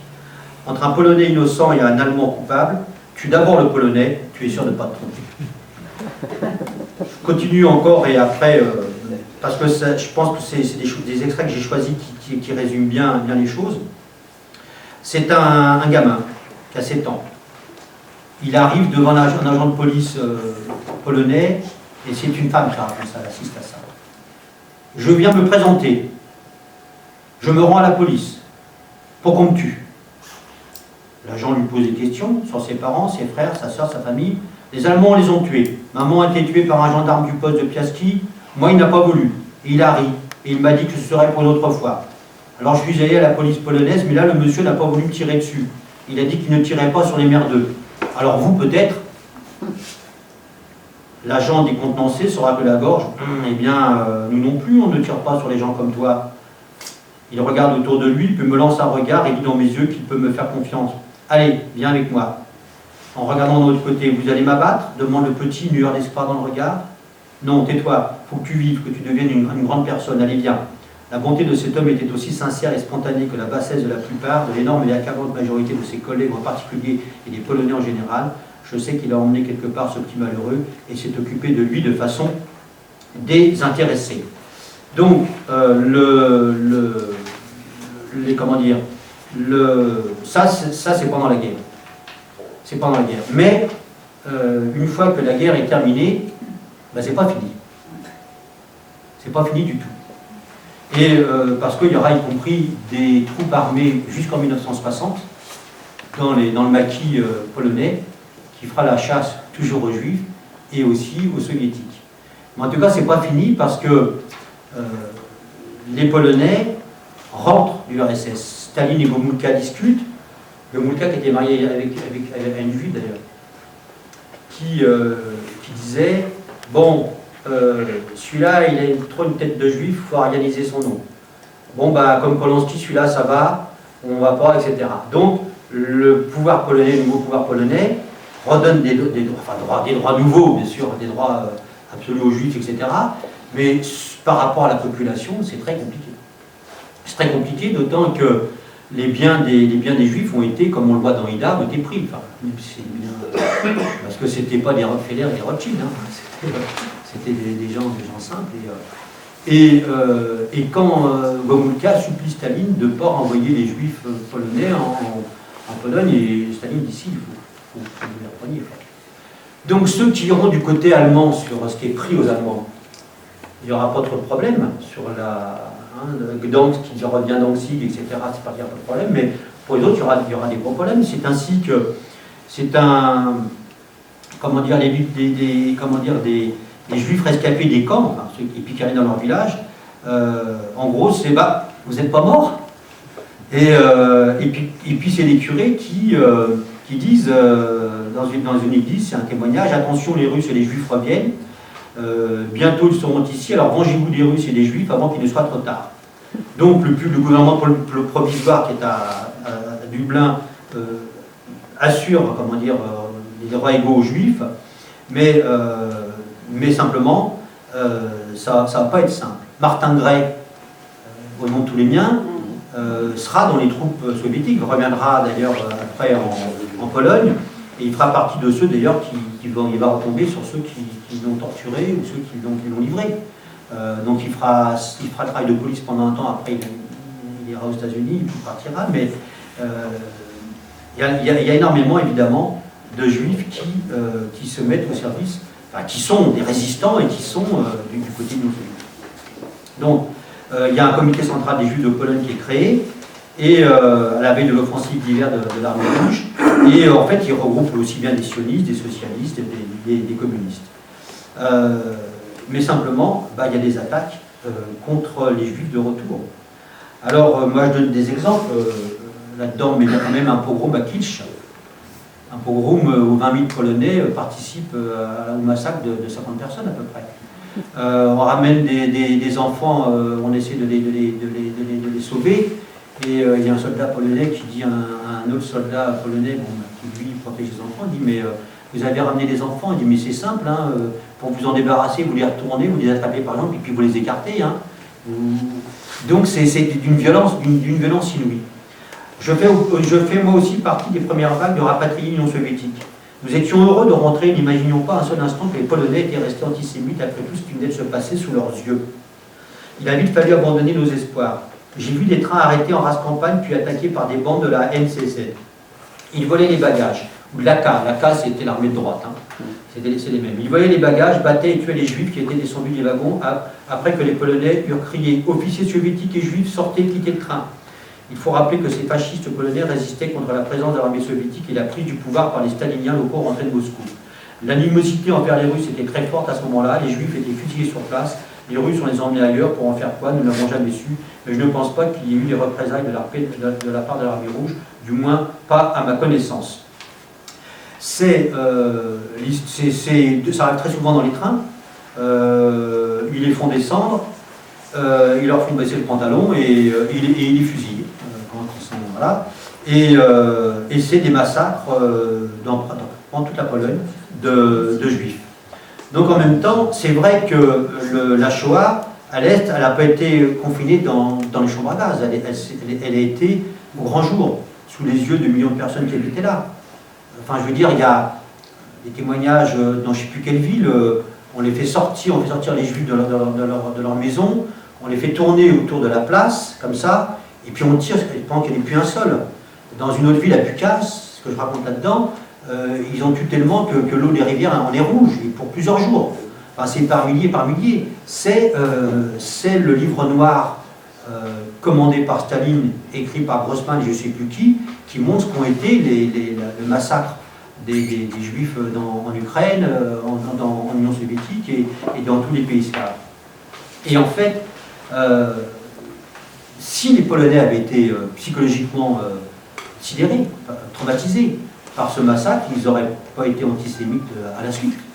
Et en plus, comme le dit je ne sais plus qui, même après avoir été assassinés par les nazis, les juifs restaient une source de profit. Les endroits où avaient eu lieu les meurtres furent fouillés après la guerre par des gens qui espéraient retrouver des objets précieux. C'est aussi les Polonais qui vont fouiller dans les camps de concentration les cendres pour trouver des choses, après. Donc, comment dire, ça continue, et ça va continuer en gros jusqu'en 47-48. Des pogroms, des assassinats, et des choses dont on comment dire, on soupçonnait pas. Alors, il y a un film qui est sorti il n'y a pas très longtemps, qui a repassé 2 fois sur France 2 après le 8 mai, qui montre comment ça s'est passé, les mouvements de population en Europe après la guerre, mais c'est pas des choses comment dire, qu'on enseigne. Alors, par exemple, pour Kitsch, l'Église a approuvé polonaise, sauf un évêque. Donc l'Église polonaise était quand même très, comment dire, très au fait, et n'a pas voulu. Enfin, il y a eu des démarches, etc., etc. Il y a comment dire, il y a des tas de témoignages. Et alors je dis que les années 60, ça c'était vraiment restreint, mais il a fallu quand même attendre fin des années 40 pour que ça se termine en Pologne, la chasse aux juifs. Alors après, il en restait très peu, donc c'est ce qui explique qu'un curé polonais se découvre d'ascendance juive. Alors il est parti en Israël, il déclare le soldat de Dieu, enfin bon, il est perturbé, c'est normal, mais aujourd'hui ça commence à ressortir. Donc il y a quelque chose, d'ailleurs c'est toujours pareil en Pologne, aujourd'hui les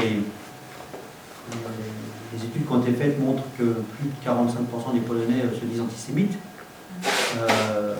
Alors ça ne veut pas dire que la majorité le sont, ça ne veut pas dire qu'il n'y a pas eu d'évolution, ça ne veut pas dire qu'il n'y a pas un retour, ça ne veut pas dire qu'il n'y a pas un grand musée à Varsovie qui a comme ça ne veut pas dire qu'il n'y a pas des choses qui se passent, mais il y a quelque chose de très profond dans ce pays il y a un silence qui continue de peser et qui n'est pas réglé. Alors là c'est encore des exemples, hein, c'est le médecin responsable de l'organisation de santé d'entraide juive est assassiné chez lui, une jeune fille de 20 ans est tuée dans Kibbutz, à 20 km de Katowice.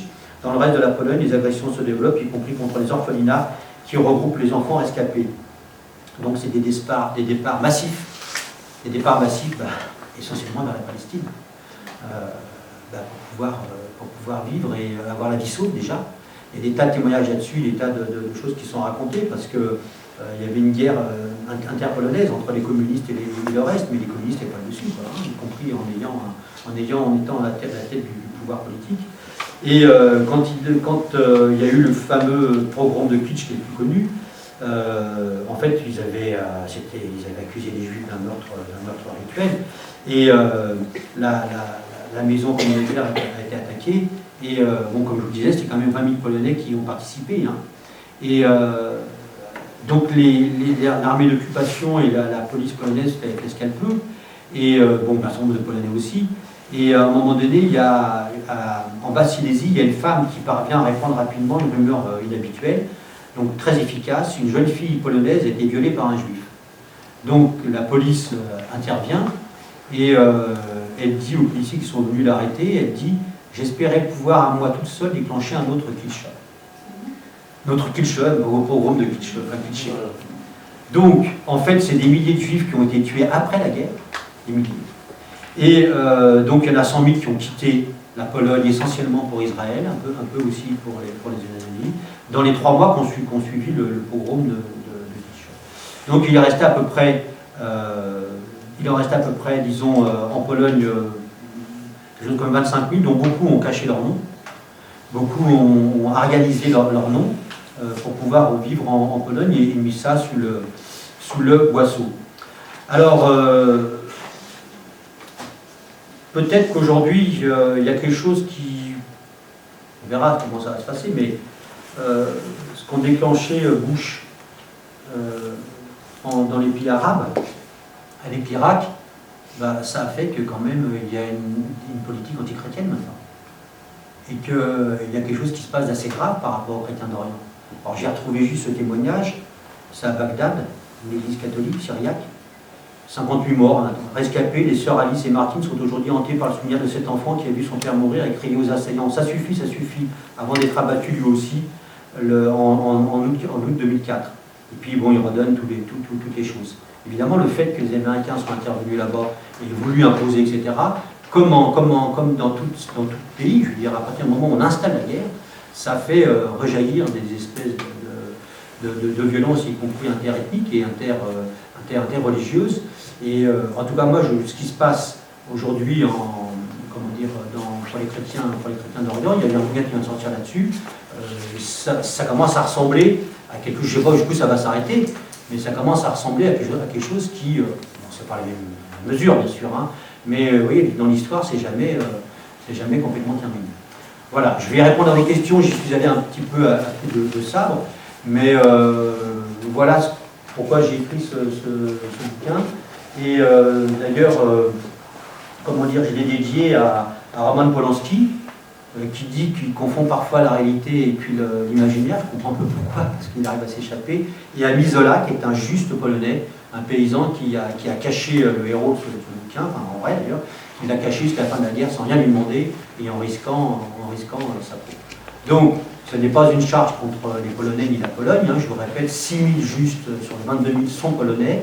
Simplement, peut-être que ça peut nous interroger sur ce qu'est une nation, sur le fait de déclencher des guerres et ce que ça peut entraîner derrière comme violence incontrôlée. Et évidemment, moi je ne fais pas partie de ceux qui pensent qu'on a une vision téléologique de l'histoire. Je pense qu'évidemment ça peut toujours revenir d'une manière ou d'une autre, et il suffit de regarder un peu autour de nous dans le monde aujourd'hui pour s'apercevoir qu'en tout cas du point de vue des religions, il y a quelque chose qui commence un peu à ressembler à ça. Voilà, merci.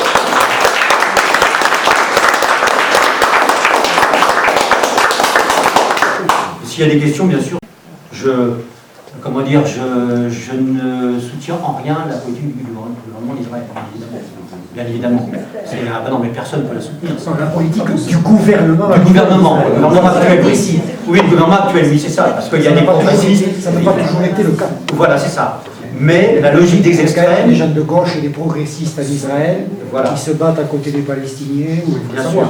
Mais la logique des extrêmes est en train de se réinstaller. Et pas que là. Pas que là. Donc c'est pardon. Moi je trouve, en fait, connaissant un peu la Pologne, pour avoir travaillé un peu dans l'analyse, et l'emploi du mot antisémite en Pologne me choque un peu. Parce que je trouve, je ne suis pas du tout convaincu que dans l'esprit de la grande majorité des Polonais, en particulier durant l'entre-deux-guerres, qui est la grande période de la renaissance de l'antisémitisme, de l'anti-judaïsme. Moi je dis l'anti-judaïsme en Pologne. Hein. Je fais quand même une différence sensible entre les deux. Le fond du problème, c'est quand même ce qu'on voit aussi apparaître en Corse. Je vais expliquer ça à mes amis polonais pour éviter qu'ils se crispent.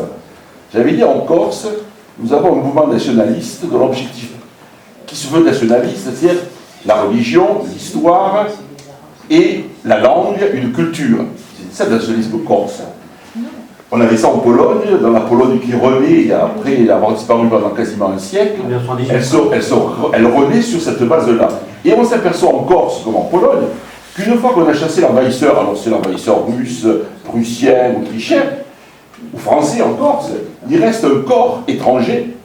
Ce corps étranger en Corse, c'est les musulmans, venus d'Afrique du Nord. Et en Pologne, dans cette Pologne renaissante, il y a un corps étranger puissant, encore plus puissant qu'ailleurs, c'est la communauté juive. Et une communauté juive extrêmement diverse, mais extrêmement visible et extrêmement communautariste. Parce qu'il y a des choses qu'on a du mal à imaginer, c'est qu'il y avait même en Pologne des hôpitaux cachers. C'est-à-dire que cette communauté, très repliée sur elle-même pour des raisons, j'allais dire religieuses, historiques et religieuses. Parce que une forme religieuse, c'est sûr.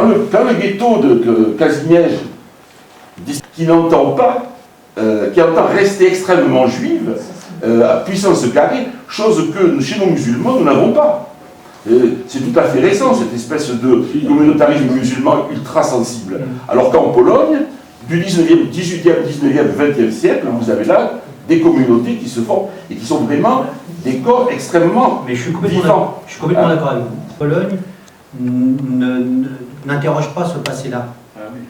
C'est ça. Mais bien sûr, mais d'ailleurs, y compris quand je parle de nation, etc., comment s'appelle-t-il parce qu'en fin de compte, d'ailleurs, les discussions qu'on voit très bien dans le roman La famille Muscat, les discussions entre les juifs qui choisissent le bolchevisme, ceux qui choisissent le sionisme, ou ceux qui s'enferment dans la pratique, parce que c'est vraiment quelque chose d'enfermant, hein, le hasidisme, etc., etc. Bien sûr que je suis passé très vite là-dessus.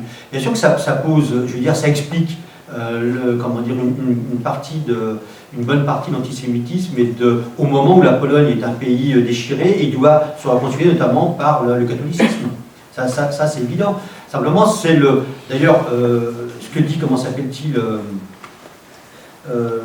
l'anthropologue qui est mort à 101 ans, 102 ans, Lévi-Strauss, il dit, nous ne sommes pas pareils, n'allez pas trop loin, n'allez pas trop loin, mais restez quand même pour qu'on puisse vous voir. Donc il dit, oui, effectivement, il y a des entités. Il y a des entités, d'ailleurs la question de la mondialisation aujourd'hui pose ce problème-là. C'est clair qu'au bout d'un moment donné, il y a des bombes à retardement qui sont en train de se mettre en place dans certains endroits. Je le pense. Et qu'il faut le traiter politiquement, il faut le traiter de manière anthropologique. Alors c'est pas l'histoire évolue, etc. Mais il y a quelque chose, il faut y faire très attention, parce que sinon, c'est la solution nationaliste, c'est la solution de logique extrême, etc., qui aboutit à ce qui aboutit en Pologne. Mais moi, je partage ce que vous dites, bien sûr. Il y avait des shtetl, oui, il y avait quand j'ai dit au début, quand il rentre dans Varsovie, il y avait 40% de juifs à un moment donné. Donc, il dit on rentre en Israël. Et donc, c'est cette histoire d'abord de persécution qui ont fait qu'ils ont été dans une diaspora, et c'est vrai il y a eu quelque chose qui s'est passé d'abord en Pologne. Mais bon, je veux dire, c'est d'abord là que ça s'est... qu'ils sont installés le plus durablement possible. Et c'est vrai que quand on va au musée de Varsovie, on voit reconstituer des villes juives polonaises, et c'est assez étrange, parce qu'on se dit, mais c'est comme si c'était là, quoi, et bon, ça a été éradiqué. Mais, comment dire, moi, ce qui m'intéresse, sur quoi j'essaie de bosser, c'est sur le silence, quoi. C'est sur ce silence, parce qu'à un moment donné, on ne peut pas rien construire de solide si on n'y a pas. Enfin voilà, c'est. Non, mais je suis d'accord avec vous. J'y suis allé à coup de cerf, comme je l'ai dit tout à l'heure, un peu. Vous avez cité un auteur qui a mis en relation Hannah Arendt. C'est Faye. C'est Faye, F-A-Y. Alors, son père, c'est Jean-Pierre, et lui, c'est Guillaume ou Gabriel. Le père, c'est Jean-Pierre. Le père, c'est Jean-Pierre qui est taïwanais, et le fils, je crois que c'est Guillaume ou Gabriel. Et en fait, il montre en quoi Arendt est vraiment une réactionnaire. Pas une conservatrice. Hein. Une réactionnaire. Et c'est. Parce que, y compris Eric Hobsbawm, dans sa courte histoire du XXe siècle, dit que les communistes sont les conservateurs. Je le pense. Pasolini était un conservateur. Il était. Non, mais je dis ça parce que je pense à ce qu'il écrivait au pape en 1977, en disant écoutez, avec ce que vous avez entre les mains, là, vous avez de quoi mettre à bas le capitalisme et tout. Vous avez une organisation formidable. Et vous pouvez. Voilà, mais il y a. Je veux dire, la gauche française et les intelligences françaises portent au pinacle des gens qui sont des réactionnaires. Et enfin, quand je dis nous, là-dedans, on est très faible par rapport à ça. Très très faible. Ce qui fait que les nationalistes, etc., occupent le terrain très facilement. Oui, et du silence actuel. Il y a quand même quelque chose qui est frappant, enfin moi je trouve frappant sur la continuité idéologique des régimes, on va dire, de type colonel, avec le maréchal Pilsudski et tous ces régimes militaires qui s'appuient idéologiquement sur l'Église. Le catholicisme est un des fondements, donc très réactionnaire, et sur un anti-bolchevisme et conjugué à l'antisémitisme très fort. C'est ce qui est l'idéologie officielle de la Pologne de l'entre-deux-guerres, et surtout qui a son summum au moment de l'arrivée de Pilsudski au pouvoir. Et aujourd'hui, avec les frères, j'arrive jamais à dire leur nom. Jaruzelski. Non, pas Jaruzelski. Les frères, j'allais dire pas Karamazov, mais frères. Oui, enfin, il s'appelle, c'est un nom en ski encore. Oui, oui. C'est quand même assez paradoxal. Oui, la Kuka maintenant. C'est quand même assez paradoxal parce qu'il développe une idéologie très réactionnaire, très proche de l'Église catholique, de la fraction la plus réactionnaire de l'Église catholique, et surtout très nationaliste.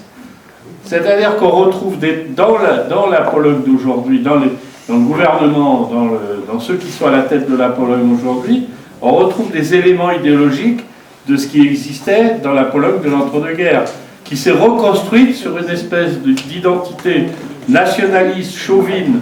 Parce que quand même, on n'a pas oublié une chose, on parle beaucoup de l'agression de la Pologne par Hitler. Il faut savoir que peu de temps avant cette agression, Piłsudski prêchait pour une alliance avec l'Allemagne contre l'Union soviétique et contre les bolcheviks en général, contre les communistes. En partie. C'est quand même... Et pourquoi ce silence s'expliquerait-il pas aussi par le fait qu'il y a une espèce de, allez, on va dire, convergence idéologique entre ceux qui sont à la tête de la Pologne aujourd'hui et qui développent une forme, alors différente évidemment, on ne peut pas comparer les époques, mais qui, sur certains points, se rapproche dangereusement de celle qui était développée dans l'entre-deux-guerres. On voit tous les problèmes sur les manifs qu'il y a eu des femmes, et heureusement les Polonais commencent à réagir, et les Polonaises en particulier, sur la question de l'avortement, sur la question du droit des femmes. Bon, parce que le temps a passé aussi, qu'il y a des forces qui se constituent en Pologne et qui réagissent. Mais sur l'axe idéologique des gouvernements de ces époques-là, on dirait que les frères, donc Tartampion, là, j'arrive pas à retrouver leur nom. C'est pas Kaminski? Ouais, Kaminski, je crois. Ou il en reste plus qu'un. ont puisé leur exemple chez le maréchal Piłsudski. Oui, d'ailleurs, cette bataille, elle est dure. Moi, quand je suis allé à Varsovie au musée de la Grande Guerre mondiale, donc c'est la prise en main idéologique sérieuse, quoi. Hein, parce que c'est les Polonais tout seuls, les Soviétiques c'est des salauds, etc., etc. Bref. Et là, il y a un musée à Gdansk. Il y a une bataille autour du musée de l'histoire. Il est fermé, il est ouvert, etc., etc. Donc il y a des batailles en Pologne aujourd'hui, des Polonais, par rapport à leur histoire, justement. Alors moi, ça m'embête parce que si le bouquin sort, je pourrais le faire en Pologne parce que moi, j'aime bien ce qu'on mange bien et tout. Mais c'est vrai qu'il y a une bataille politique, idéologique autour de l'histoire aujourd'hui. Et c'est vrai que là, la démocratie pour les réactionnaires a des limites.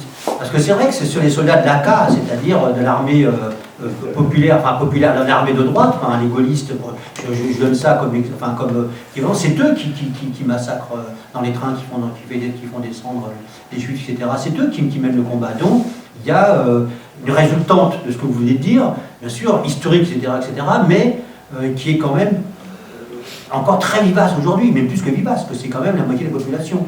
Et c'est quand même... ils sont aux manettes en ce moment. Donc je ne sais pas comment ça va s'amener tout ça, mais peut-être pas dans le sens de la clarification historique, quoi. Alors par rapport aux Juifs, si de plus en plus certains osent dire, puisque c'est leur grand-mère qui meurt et qui dit bah voilà, en fait t'es un enfant caché, enfin ils disent ils ont mon âge, ils ont 60 ans, quoi. Voilà, tu viens de telle famille, etc. Ils osent dire qu'ils sont d'origine juive. Donc ça commence, il y a un basculement qui s'opère. Et puis les quartiers de Cracovie, Casimir et Podgorze, il n'a pas eu de mal à tourner son film dans ces quartiers-là, comment s'appelle-t-il, Spielberg, parce que c'est encore resté presque en état, quoi. Alors aujourd'hui, il y a des bobos qui arrivent, etc., et ça va devenir comme Prague, mais il y a encore peu de temps, oui, il y a une vraie bataille politique. Oui. D'ailleurs, moi, j'avais en fait écrit tout seul, et Deninx l'avait signé avec moi, un petit bouquin qui s'appelait Au nom de la loi, pour défendre la loi Guesso, quand on avait dénoncé avec Deninx le rapprochement entre les rouges et les bruns. D'ailleurs, à l'époque, Georges Marchais nous avait donné raison, que quand avec Roland Leroy, nous engueulé là-dessus, en disant vous êtes un peu mélangé les crayons, à un moment donné, par antisocialisme primaire, hein, on voit où ça mène, comme si nos ennemis c'était des socialistes, quoi. C'est d'abord le capital, c'est d'abord tout ça, après, les socialistes, il y a à faire ce qu'il y a à faire ou pas à faire quand il y a à faire, quoi.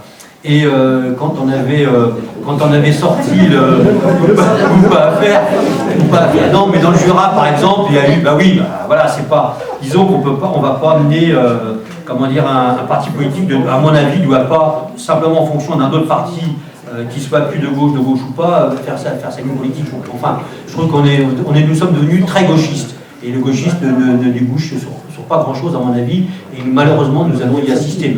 C'est pas pour ça qu'on ne va pas continuer à travailler, à se battre, etc., et à essayer de comprendre. Mais je disais ça pourquoi oui, donc ce petit bouquin, à l'époque, nous avait montré qu'il y avait des réseaux, y compris des trotskistes, Duprat, sur la tombe duquel va Le Pen régulièrement, c'est un ancien trotskiste. Et il y a cette connivence idéologique par rapport à Israël.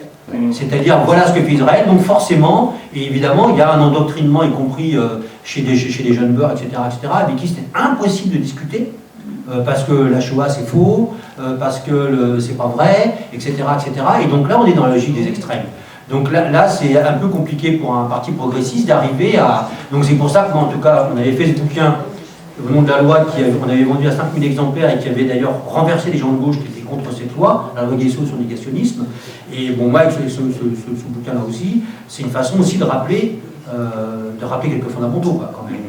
Parce que, évidemment, comment dire, en dehors d'Israël, etc., le judaïsme, c'est quand même une religion monothéiste qui va naître et clore sur la base d'une révolution égalitariste, égalitaire. Et le christianisme va en mettre une couche derrière. Le christianisme, c'est l'abandon de l'esclavage, c'est la femme, c'est l'égal de l'homme, etc., etc. C'est des bons qualitatifs à un moment donné, historiquement. Non, mais après, l'Église en a fait ce qu'on a fait. D'ailleurs, ce que dit Régis Debray, lui dit le message de l'Évangile était incapable d'être porté par l'Église, donc c'est les révolutionnaires qui l'ont repris. De toute façon, quand on lit Robespierre, on voit bien qu'il y a voilà, ils sont plus capables de le porter, c'est nous qui allons le porter autrement, l'humanisme. Donc il y a quelque chose là qu'il ne faut pas, à mon avis, pas laisser passer, quoi. Parce que ça commence à devenir très très dangereux. Moi, je vois des gamins que je fais venir au CE d'EDF et tout, ils ont 20 ans. Je suis obligé de prendre du temps de m'asseoir, discuter avec eux, parce qu'il y a des périodes de l'histoire, à cause de ce qui se passe en Israël aujourd'hui, qui sont complètement occultées, quoi. Et donc, voilà.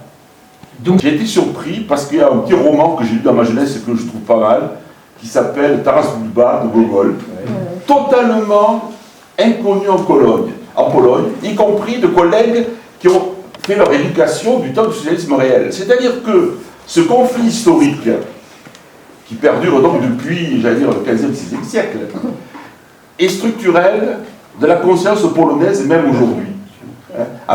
Et alors, j'ai un souvenir, j'avais vu une fois, mes collègues polonaises m'emmènent au théâtre voir un violon sur le toit. Et la salle était contente, parce que le méchant, c'est pas un pope, c'est pas un curé, c'est un pope. Et que donc c'était un pogrom dans un shtetl du côté de la Russie. Donc si vous voulez, on ne peut pas comprendre, j'allais dire, la Pologne sans cette espèce d'ennemi héréditaire. Mais après je dis l'ennemi héréditaire, les Anglais à côté, pour nous, c'est quasiment des frères. Hein. C'est un ennemi héréditaire qu'est le russe. Hein. Et le miracle de la Vistule, par exemple, hein, on imagine mal, c'est la Marne pour les Polonais. Hein. Et qu'est-ce que cette armée rouge? C'est Trotsky, un juif, qui l'a forgé. Et c'est eux qui inventent le concept de péril judéo-bolchevique. Enfin, je veux dire qu'on est là quand même dans des choses politiquement très fortes et très structurantes. Et le socialisme réel, ça a été, j'allais dire, une espèce d'étouffoir, mais on n'a pas réglé le problème, on l'a simplement mis au congélateur, et puis quand ça a dégelé, c'est réapparu. Et alors, avec la vodka. En Pologne, moi, une chose qui m'a toujours étonné, j'avais un proviseur qui s'appelait Austerlitz, et ça dans mon lycée, hein, et ma collègue, je lui présente ma collègue, j'amène ma collègue le voir, elle sort de son bureau et me dit, il est juif. Non mais je trouve ça extraordinaire, si vous voulez, j'allais dire, ce sixième sens, chez les gens cultivés, policés, pour repérer un juif dans la nature. Moi je le savais parce que ses parents étaient à la mort, ils étaient FTP moi, et donc nous discutions politiquement. Hein, mais je veux dire que voilà, moi jamais je ne rentre, je dis, je ne qualifie pas les gens comme ça en sortant de rencontrer les gens. Non mais je veux dire, j'en serais des baffes, mais même pas, tu dis jamais c'est un catho ou c'est un protestant quand tu rencontres quelqu'un. C'est quelque chose qui est Ardisson. C'est Ardisson depuis 20 ans qui lui ethnicise les... Voilà, donc ça c'est revenu. Ah toi t'es juif, toi t'es machin, toi t'es... C'est revenu. Chez les jeunes notamment. Donc voilà, il y a quelque chose qui dans les points de repère, dans la distinction, qui est celui-ci. Qui est, moi je trouve ça d'ailleurs assez fort quand j'entends les gamins. C'est l'histoire des statistiques de Google, vous tapez le nom, est-il juif? Ah, non, ça, je savais pas. Vous savez pas ça? Non. Ah, il y a Ah, mais il faut- des études qui ont été faites Ah, là-dessus ouais. qui sont assez surprenantes. Ouais, c'est sûr. Vous tapez le nom d'une personnalité, et ce qui remonte dans les moteurs de recherche informatique, et ça veut dire qu'il y a beaucoup de gens qui interrogent les moteurs de recherche sur cette question, est-il ou pas juif? Ah oui, oui, Oui, non, non, mais dans ça, les je stats, sais pas, oui. dans les stats, c'est tout à fait... Mais en tout cas, ce qui est frappant pour la Pologne, moi je partage ton avis, c'est un outil, quoi. Bon, Krasuki, dont je parlais avec lui, on sent que c'est. D'ailleurs, il est allé rechercher sa mère en Pologne pour la ramener. Puis il y a eu quand même, dans les années 50, quand les Américains ont fait pression, ils ont fait pression pour faire virer des cadres de la police polonaise qui étaient juifs, en disant, vous voyez, il se comporte mal, il torture et tout. Il y a eu la guerre des 6 jours, il y a encore eu des départs de juifs de Pologne. Donc voilà, comment dire, c'est révélateur de quelque chose et emblématique. Voilà ce que je veux dire. En tout cas, pour les humanistes, pour les progressistes, il y a quelque chose à travailler là parce que c'est pas possible que, que le religieux revienne sous cette forme-là et qu'on n'ait pas réussi à dépasser le religieux en autre chose qui soit un espoir, je veux dire, comme disait l'autre, un espoir énorme. Quoi. Mais voilà, on comptait à ça. Et moi, en allant à Varsovie, à Cracovie, je l'ai ressenti physiquement. J'ai ressenti qu'il y avait un gros problème, et c'est pour ça que j'ai lu tout ce qu'il y avait à lire là-dessus. J'étais totalement effaré, j'ai découvert les choses et tout, et que j'ai écrit ce bouquin pour, voilà, très bon, mais pour qu'on apprenne, enfin, pour que... Et les Lituaniens, moi mon propre père m'a raconté que quand il était enfermé en forteresse, il préférait avoir des blessés allemands ou des vieux allemands pour les garder que les gardes ukrainiens ou les gardes lettons, hein, parce que c'était des vrais salopards. C'est la pointe avancée de la démocratie aujourd'hui.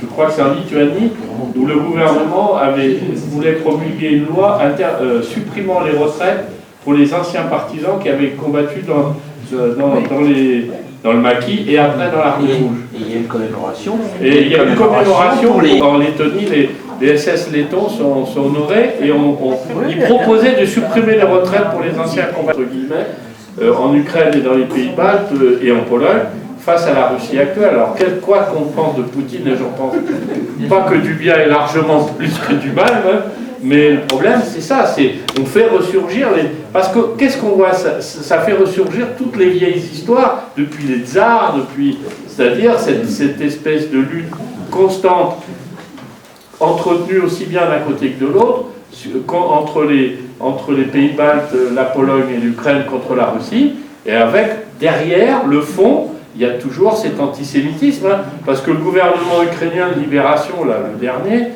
il est marqué quand même par une chose, hein, c'est les groupes d'extrême droite antisémites qui se battent avec des croix gammées et qui font la chasse aux juifs, hein, parce qu'il en reste en Ukraine. Non, mais c'est essayer de comprendre quels sont les soubassements de ce qui se dessine aujourd'hui. Et c'est clair qu'il y a une offensive réactionnaire extrêmement puissante avec cette base aussi antisémite. Hein. Qui est, comment dire, bien pratique. Notamment, il se trouve que j'ai un type qui publie, même dans l'édition de toi, qui s'appelle Cambacérès. C'est le descendant de... Et en fait, c'est un copain de Hollande, donc on se rencontre et tout, puis le train, au lieu de mettre 2h30 pour aller de Cône à Paris, il met 5 heures, parce que nos voitures sont télescopées, le pare-brise est tombé sur les caténaires, etc. Puis bon, tout le monde était autour de lui, etc. Puis moi, je m'enquiquinais dans le train, à force de discuter d'Héronie Jeunesse, Julie Lescaut, là, j'en avais un peu marre, et donc je vois ce type avec un gros bouquin sur Sihanouk. Et je dis, mais vous avez écrit sur Sihanouk, pourquoi? Il me dit, bah c'est moi qui l'ai présenté à Mitterrand en 1979. Je dis, ah bon? Il me dit, vous savez où? Je dis, non, il me dit, à Corée du Nord. Je dis, c'est intéressant, on ne pense pas discuter. Bon, bah, socialiste, il est parfait, etc. Moi je suis un. Et puis en fait, on est resté copains et en contact. Et puis il m'a invité à bouffer à l'Élysée. On n'est pas y aller, mais les copains disent si, il faut qu'il y aille et tout. Je suis allé 2 fois, la deuxième fois pour voir le conseiller Hollande pour essayer de tirer de l'argent pour l'humanité, mais j'ai pas réussi. Et Vincent Peltès. Et c'était Bernard Poignon qui était là. Et moi je leur ai dit, mais écoutez, quand même, interrogez, vous avez rayé carrément les couches populaires des écrans. Elles n'y sont plus. Et je dis, c'est un problème démocratique grave. quand 40% des gens sont rayés des écrans d'une manière ou d'une autre, eh bien, ils ne peuvent pas participer à la démocratie. Donc il y aura des conséquences tôt ou tard. Des conséquences qui vont être très lourdes. Et bon, vous écoutez gentiment, et puis c'est tout. Hein. C'est ce que dit oh, je l'ai là, un gars du CEVIPOF, parce que moi je veux bien les mouvements, etc., les mouvementismes, et le gars du CEVIPOF, il dit, alors donc la question c'est comment réduire cette fracture entre les élus et les citoyens. Alors il dit, je vous renvoie dans ce domaine à la fameuse formule du sociologue Roberto Michels, qui dit la loi des reins de l'oligarchie. La démocratie spontanée, transparente et directe est une utopie. Partout, toujours, il y aura des oligarchies, ou en tout cas des élites. Prenez ça comme ça. Il faut en accepter le principe, mais il faut que ces élites puissent représenter davantage la population française et sa sociologie. Aujourd'hui, il n'y a plus un ouvrier, mis à part Cavallo qui est à l'Assemblée nationale, il n'y a plus de... C'est des couches moyennes supérieures qui ont tout préempté dans le monde de l'édition aussi. Enfin, le prochain, ça sera chez Grasset, parce que j'ai un copain qui est chez Grasset, etc. Mais sinon, c'est... Quand on fait faire un bouquin à Gisbert, c'est 100 000 € qu'il en vend 5 000, qu'il en vend, etc. Voilà, donc il dit, il faut accepter le principe, mais il faut que ces élites puissent représenter davantage la population française et sa sociologie. Cette diversification autrefois passait notamment par la force des partis politiques. Le Parti communiste fut pendant longtemps un centre de formation des ouvriers qui entrait en politique. Voilà. Moi, je ne sors pas de là. Alors, appelons ça comme on veut, mais il faut des organisations pour pouvoir former les gens. Moi, je viens d'un milieu ouvrier, la première douche, j'ai 23 ans. Si j'avais pas quelqu'un qui s'appelait Georges Marchais qui disait quand on est un étudiant communiste, on doit réussir ses études, j'ai travaillé depuis 15 ans, je suis arrivé jusqu'à un doctorat de lettres, je pouvais être maître de conférence, mais j'ai préféré faire autre chose. Évidemment, je suis le produit de ça. Et ça, je pense qu'effectivement, en face, eux, ils ont la formation, ils ont le... Et nous, on ne pourra pas y arriver à coup de protestation, d'incantation et de politique spectacle. Donc, quand on travaille, on peut se tromper, il faut travailler. Il faut essayer de voilà, c'était ma petite pointe personnelle, mais non pas pour décourager.